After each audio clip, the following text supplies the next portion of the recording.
Muito boa tarde. Eu queria começar por agradecer o convite para fazer uns breves comentários. São breves porque acho que há algum final de cansaço na assistência e é sexta-feira à tarde. Isto é importante, portanto não serei muito longo e queria felicitar a professora Cristina Ponte e toda a sua equipa pelo estudo realizado e já agora também pelos textos que enviaram. Não estive aqui presente, mas eu consegui perceber do estudo da forma como os textos foram enviados e me permitem fazer alguns comentários. Em primeiro lugar, eu queria dizer que este estudo a mim deu-me uma sensação de conforto, porque dá a ideia que as crianças, jovens e seus pais têm uma opinião muito positiva da internet. Eu acho isso muito importante, porque quando nós estamos no terreno e quando falamos com pais e damos a escolas e fazemos reuniões com professores e com pais e com alunos, por vezes assistimos um pouco àquele achismo português. Eu acho que a internet faz isto e aquilo, não é? E, portanto, alguns discursos diabolizam muito a internet, exatamente como nos anos 80 e 90 diabolizavam a televisão. É exatamente a mesma coisa, com outro meio. Lembro-me quando estive a escrever um livro sobre a escola, nos anos 90, e percorri muitos territórios escolares do norte e sul do país. Os pais metiam-se muito das suas considerações educativas, dizendo que não valia nada, não se podia fazer nada, porque a televisão é que formava as famílias e os jovens. E agora assisto um pouco a esse discurso, e portanto este estudo eu acho que muito claramente demonstra que a internet é uma coisa muito positiva para os jovens, para as crianças e para os pais. Isso parece assim uma coisa muito lafariciana, mas é muito importante pensarmos que é a partir daí que nós podemos gerar mudanças. Se nós tivermos uma visão completamente do lado dos riscos e dos perigos, nós não obtemos mudança, assustamos as pessoas e a ansiedade provocada por este discurso faz com que as pessoas não consigam nenhuma das mudanças que nós pretendemos levar. Esse aspecto positivo diz, por exemplo, que diz respeito ao uso bastante frequente da internet pelas crianças e pelos jovens e pelos pais, pela frequência diária em Portugal, pela utilização sobretudo nos trabalhos de casa, e que parece, na maior parte dos casos, não parece haver excesso de utilização do computador por parte destas crianças e dos jovens. Outro aspecto que me parece muito importante salientar é que a forma de mediação mais comum é falar com o filho acerca daquilo que ele está a fazer online. Cerca de 80% dos casos os pais falam com os filhos. A grande questão aqui é como é que falam e o que é que se obtém quando falam, mas é muito importante que este estudo tenha demonstrado que os pais na sua maioria têm esta preocupação. Cerca de metade dos pais, 57,2%, têm atividades que implicam estar lado a lado com os filhos enquanto estes usam a internet. Também parece muito importante, não só falar, mas ter atividades que de alguma forma os possam estar em conjunto. E, portanto, dá a ideia que há aqui uma preocupação por parte dos educadores. Também um dado muito importante, que é o acesso à internet da escola, é 72%, francamente superior do que na média europeia. Significa que também na escola há uma preocupação muito evidente dos professores e dos alunos em utilizar a internet. Acho que é um dado extremamente positivo. E, portanto, há um conjunto de dados deste estudo que mostra que há uma percepção da importância da internet, quer na família, na escola, e algum cuidado na prevenção dos riscos. Penso que podemos tirar esta conclusão, que me parece extremamente positiva, porque é a partir daí que nós podemos então falar de algumas dificuldades que este estudo também demonstra. Eu fiquei surpreendido com o acesso por quarto, 67%, que é um número muito alto e que é muito superior ao da média europeia. O que é que isto significa? Não podemos interpretar muito e não sabemos, mas é um dado que nos merece alguma preocupação. Porquê? Porque, como o próprio estudo indica, o ter acesso no quarto leva a que seja uma utilização menos segura e, portanto, temos que pensar porque é que este dado é tão alto em Portugal. Eu acho que isso é muito importante, porque isto tem obviamente a ver com a relação entre pais e filhos, e apesar de haver uma preocupação dos pais com os filhos sobre este tema, dá a ideia que, na medida que poderia em princípio ser uma garantia de segurança, não total, mas pelo menos alguma, não é cumprida, visto que há uma grande porcentagem de jovens que têm acesso sozinho no quarto. Outro aspecto que me parece importante chamar aqui a atenção é que À medida que a idade sobe, o uso no quarto vai aumentando, o que é lógico, não é? Porque, evidentemente, já na perspectiva do desenvolvimento, à medida que o adolescente vai aumentando na idade, a necessidade está mais no quarto, porque nós sabemos isso, as crianças e os pré-adolescentes ainda estão bastante tempo junto dos pais. À medida que se dá o processo de desenvolvimento da adolescência, é natural que eles estejam mais no quarto. Agora, o que é importante para uma intervenção possível nesta área é que é justamente entre os 12 e os 13 anos que o uso no quarto salta de 58% para 71% e entre os 15 e os 16 anos sobe para 79%. Quer dizer que o número 67 é um número médio, mas há números muito altos à medida que os adolescentes vão aumentando na sua idade. O que é muito interessante é justamente aos 12, 13 anos, isto realmente corresponde à puberdade e às transformações corporais e à necessidade do adolescente estar consigo próprio nesse período. O que, em termos de intervenção, queremos conceptualizar este período como um período de desenvolvimento físico e psicológico muito particular. E então, justamente, uma das intervenções possíveis seria conceptualizar esta recolha no quarto, não só em termos da internet, mas em termos da comunicação, como a área privilegiada para intervir na prevenção dos riscos.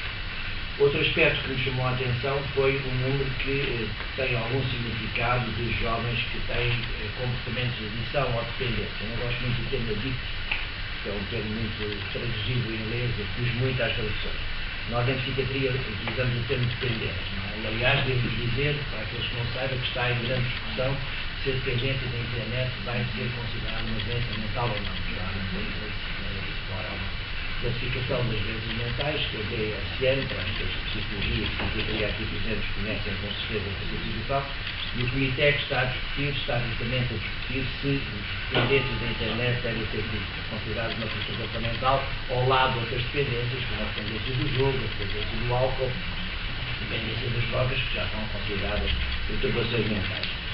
Nessa discussão, importa aqui verificar que há, de facto, um número significativo de jovens que relatam comportamentos de dependência. 66% pelo menos relatam um comportamento de adição ou dependência, que é um número evidentemente significativo. O que é importante verificar também é que estes jovens que têm comportamentos de adição ou dependência vão, em muitos casos, ter outros comportamentos de risco. Isto é muito importante em termos da psicologia do desenvolvimento e da intervenção de muitos jovens, é que nós sabemos que 1 ou 2 ou 3 ou 4 comportamentos de risco não é igual. E que há aquilo que se chama o efeito cumulativo dos comportamentos de risco, que é muito importante como sinal de alarme para uma adolescência que pode vir a levantar problemas. Ou seja, se nós tivermos um grupo de jovens que têm dependência da internet, mas que ao mesmo tempo têm um início muito precoce da sua vida sexual, consome álcool e drogas, têm comportamentos de violência, bullying na escola, nós temos aqui 4 ou 5 comportamentos associados, acumulados, que indicam, de facto, algum risco em termos do seu desenvolvimento adolescente. E, portanto, é preciso estarmos atentos àqueles jovens que, desde muito cedo, manifestam comportamentos de dependência em relação à internet. Eu sou um clínico, nós temos cada vez mais, temos uma consulta em Santa Maria, de adolescentes, é uma consulta muito frequentada, e temos uma unidade de dia para tratamento intensivo de adolescentes, e temos cada vez mais pedido de jovens que estão dependentes e os pais a dizer que eles passam muitas horas no computador. Quando nós vemos os números, e não quero entrar no achismo, portanto, os números são isto, evidentemente que a nível geral estes jovens não são muitos, mas a grande questão é que estão a aumentar. E há indicadores indiretos que não estão a aumentar. Como é que nós podemos intervir? Podemos intervir justamente muito cedo, através da educação transmédia e através de muitas outras áreas de trabalho junto dos pais e dos professores que podem chamar a atenção para a intervenção relativamente precoce nestes casos, claramente antes da adolescência, eu diria claramente antes dos 10 anos, Porque há muitos jovens, a adolescência começa cada vez mais cedo e acaba cada vez mais tarde, não tem uma importância, não é? E, portanto, nós temos hoje em dia jovens com 10 anos que têm comportamentos tipicamente adolescentes e já estão puros, quer dizer, já estão na fase de puberdade. Portanto, significa que nós temos uma intervenção na prevenção destes comportamentos de dependência da internet, temos que os situar no primeiro ciclo, no final do primeiro ciclo e não no início do segundo. 3 notas finais. O que fazer? Nós temos estes dados são muito interessantes, confirmam algumas teorias, mostram que outras ideias e outras crenças estão erradas. O que fazer? Bom, eu parece-me que, em primeiro lugar, que este estudo mostra claramente que é preciso centrarmos a nossa ação no que diz respeito às crianças e jovens sobre a comunicação pais-filhos. É uma área de intervenção muito importante e que está a mudar.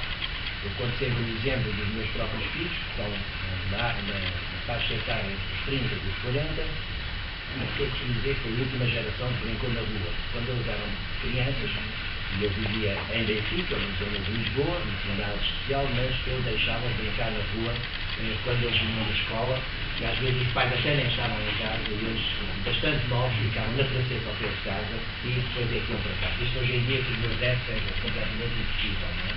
As crianças não brincam na rua, são transportadas pelos pais ou pelos carrinhos do colégio constantemente, e esse é um aspecto muito importante que tem a ver com a autonomia, com a capacidade de adquirir autonomia por parte das crianças. As crianças são muitas vezes autónomas, por exemplo, por seu computador, mas não são autónomas para brincar na rua.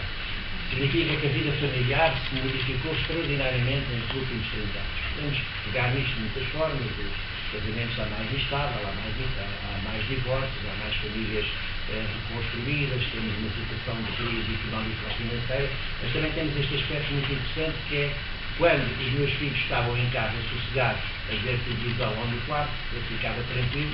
Quando os filhos estão hoje em dia fechados no seu quarto, temos os pais que não estão nada tranquilos. Isto é muito importante para vermos como é que é a percepção do risco por parte dos pais. Esta percepção tem-se vindo a modificar e é muito importante que nós possamos justamente centrar na comunicação pais-filhos, como é que os pais falam com os filhos sobre os riscos e como é que os filhos falam aos pais daquilo que sentem. Um dado interessante também deste estudo é que muito poucos filhos falam aos pais quando estão incomodados. É um dado que me pareceu muito interessante. Quer dizer, eles não são assim muito incomodados, mas alguns são incomodados. O que é interessante é que não falam aos pais sobre o que sentem. Isso é que me parece importante, porque podem sentir coisas muito diferentes, podem sentir surpresa, podem sentir humilhação, podem sentir inquietação, e é muito importante que falem com os adultos sobre isso. Ou seja, os pais estão interessados no tema, têm atividades em que partilham com os filhos a internet, procuram muitas vezes ajudar os filhos a perceber o que se passa na internet, mas quando mais importante os pais e os professores intervêm, é quando eles estão francamente incomodados, aí parece que os filhos não falam sobre isso. O segundo ponto que eu acho muito importante é as regras e os limites, que é, como dizia o professor Manuel Pinto, são sempre os mesmos temas, não é? Quer dizer, que há muitos anos também os pais poderiam ler ou não ler as cartas de amor, não é? Os professores poderiam ou não ler os bilhetinhos que circulavam na sala de aula, não é? E, portanto, a grande questão que se põe nessas questões, nisto, que aliás vem muito bem salientado, quer o José Alberto Simões, quer o Daniel Cardoso, aliás, o Daniel Sampaio,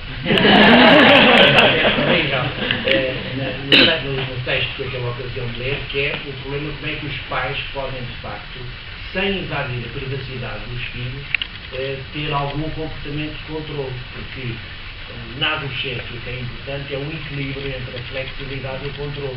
Os pais têm que controlar muitas atividades dos filhos, das crianças e dos adolescentes, mas têm que ser flexíveis, porque são demasiado autoritários e controlam demasiado, os filhos passam a esconder todos os comportamentos.